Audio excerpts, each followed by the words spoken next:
Պարոն Եղիազարյան, հայտնի դարձավ, որ կիրակի օր Նիկոլ Փաշինյանը այցելելու է ձեր գյուղ, Արմավիրի մարզի Այգեշատ գյուղ եւ մասնակցի պատարագին եւ տեսնում ենք, որ գյուղի տարածքում այս պահին համենայն դեպս ֆիքսել ենք, որ ակտիվ մաքրման աշխատանքներ են, նաեւ գյուղացիներացման այնպիսի տեխնիկա են տեսել, որը երբևէ գյուղի տարածքում չի եղել։ Խնդրեմ դուք ներկայացնեք ինչ է կատարվում եւ կիրակի օրվա հետ կապված ինչ աշխատանքներ են առասարակ իրականացվում բացի մաքրման աշխատանքներից։ Շնորհակալ եմ հարցի համար։ Ես ասեմ ավելին, որ սանիտարական մաքրման եւ աղբանության աշխատանքները ամբողջ մեծամեծ համայնքում կատարվում է լիարժեք, ամբողջովին միշտ է կատարվել։ Այս պահին, որ նշում եք, գյուղացիները ասել են նոր տեխնիկա են տեսել, նոր տեխնիկայի անհրաժեշտությունը ասում են, հա, երբևէ չեն տեսել գյուղի տարածքում։ Դրա անհրաժեշտությունը չի եղել այն պատճառով, քանի որ հիմա ամբողջ գյուղի տարածքում Գազպրոմը շինարարական աշխատանքներ է կատարում, ստորգետնյա խողովակներն է փոխարինում, եղանակային պայմաններից ելնելով անձրևներ, տեղումներ, ցեղ, հանված հողը տեղափոխելուց գլխավոր ճանապարհները կեղտոտվել են, աղտոտվել են, ցեխով են պատվել, դրանով է պայմանավորված նոր տեխնիկայի ներգրավվածությունը։ Ամենը այսքան թե ինչ վերաբերում է աղբանությանը, սիստեմատիկորեն միշտ կատարվում է, բնակիչների հետ կարող եք զրուցել, հարցնեք, որ իրանք բոլորն էլ շատ գոհ են կատարվող աշխատանքներից, ոչ մի խնդիր չկա այդ բնակավարում։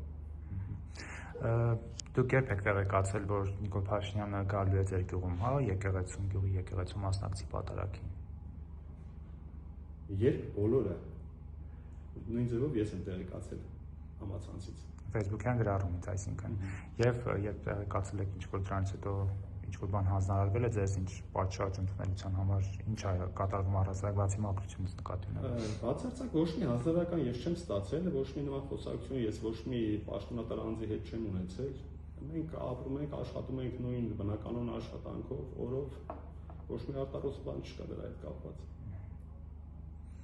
Եվ եկեղեցու հետ կապված, հա, քանի որ մասնակցելու է հենց ձեր գյուղի եկեղեցուն, դուք տեղյակ եք ով է մատուցելու պատարագը։ Այդ տեղեկատվությունը ճիշտ ասած այս պահին չեմ տիրապետում, չգիտեմ։ Բայց ով է եկեղեցու քահանան։ Տեր Մաշտոց Ստեփանյանը։ Միայն ինքն է գյուղի այս եկեղեցու քահանան։ Մեր սպասավոր քահանան է։ Պարոն Եղիազարյան, նաև հաշվի առնելով վերջին զարգացումները եկեղեցու շուրջ, հա, իշխանություն եկեղեցի այս հարաբերությունները, դուք որպես քրիստոնյա եւ վարչական ղեկավար, հա, պաշտոն զբաղեցնող անձ, ինչպես եք վերաբերվում այս ամենին։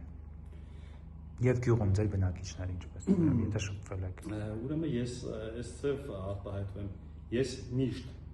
գրեթե միշտ ամեն կիրակի մատուցվող պատարագներին ես մասնակցել եմ, մասնակցում եմ, չգիտեմ որպես հայ առաքելական եկեղեցու հետևորդ ես միշտ մասնակցել եմ ու էլի մասնակցելու եմ, ուրիշ ավելի բան չեմ կարող ասել, չգիտեմ, իմ մոտ հաստատ այդ հավատքը ոնց կա, տենց շարունակվելու է, ես էլի մասնակցելու եմ, այսքանը։ Դուք օրինակ պահանջում եք վեհապարի հրաժարականը։ Նարեկ ջան, չգիտեմ, այս հարցը, որ տալիս եք, հիմա նայեք, չգիտեմ, այս հարցը իրան մեջ մի քիչ շատ խորքային բաներ ունել է, ես սրա պատասխանը հիմա չեմ կարող տալ, չեմ կարող տալ, որովհետև շատ բաներից ես տեղյակ չեմ, չգիտեմ էլի, այս պահին ես այդ հարցի պատասխանը չունեմ։ Եվ ինչ խոսք ունեք ամփոփելով մեր զրույցը։ Ամեն դեպքում գյուղը բնականon իր կյանքով ապրում է, ոչ մի արտարոց բան չկա, երկրի ղեկավարն է գալիս, բարով գա, դրանից հաստատ համայնքը չի տուժելու, օգտվելուց բացի, Նարեկ ջան։ Գա, բարով գա, տեսնենք նրանից հետո ինչ կլինի։ Հուսով ենք, որ լավ է լինելու ամեն ինչ։